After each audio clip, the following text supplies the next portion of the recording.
maglungag na punta para pamahaw dala pa niyo to daya sa atong paborito nga buwan.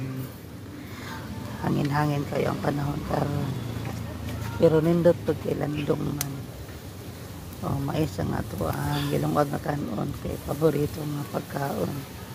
Mao niya mo kanang kanon nga nadakan sukad pa sa una kining segunda nga mais. O ganahan ko ani magluto basta dili sa abuhan lutoon kay lami kaayo ang duputan, laminag ka ng bag upang luto niya kaunon, humot kaayo ang iyang dupot.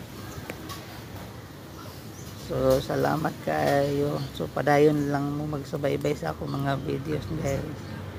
So God bless everyone hangtod sa sunod na pod.